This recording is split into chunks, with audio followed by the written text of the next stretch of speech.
Baba yetu uliye mbinguni. Mathiko-inĩ ma ithe wa wakiri George Kithi mwena wa Baleganze kaunti-inĩ ya Kilifi marehete hamwe andũ a ngathĩ itiganĩte hamwe nao atongoria a kanitha na ateti. Bwana Yesu asifiwe.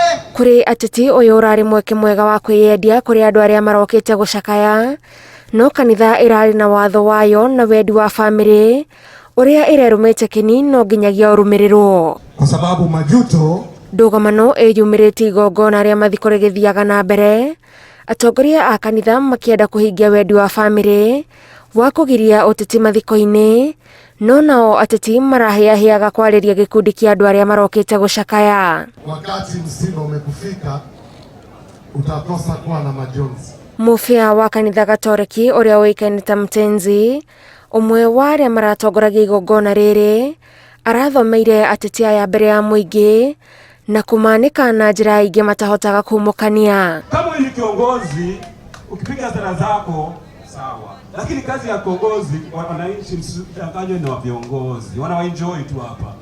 Sasa hizi hata ukimpigia simu siku atachukua, acha aende bunge, aende wapi, hautamuona tena, sio?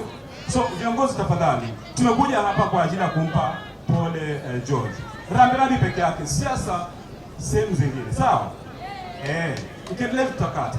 Niombe kwamba muwe na umoja, muweze kushirikiana, malumbano mweke kando ili tuweze kupeleka Kilifi yetu mbele. Ihinda inini riria ateti maragire mweke wa kwaria, amwe marambiriirie kuingirira watho wa kanitha na murugamo wayo murumu wa kugiria uteti kigongona-ini. Wapi ukanisamehe, manake mimi ulimwengu na utafuta ni huu wa mbinguni ni wenu, mmeshahubiri, mimi wangu ni huu hapa.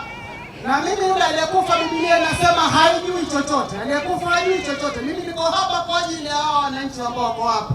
Ninyi mmehubiri neno la mbinguni na sote tutaenda mbinguni siku ile itakayofika. Angi marageire na mweke wa kwiyendia makihoya muingi ukamanyita mbaru iturwa-ini ngurani mweri wa kanana, no ndugamano ino ni ngiracungireirie igongona ria mathiko kugagaya ni undu wa ateti kwaga gwathikira family na kanitha. Nitakuwa pale kwenye debe, nitoke ngazi ya unaibu na kuingia ngazi ya ugavana. Wale wanasiasa wote wana wamekaa pale, wananchi ni marafiki wote wale.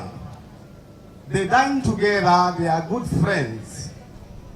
Nyinyi kazi yenu wananchi hapa, just listen to their political agenda. Mengi yamezungumzwa leo.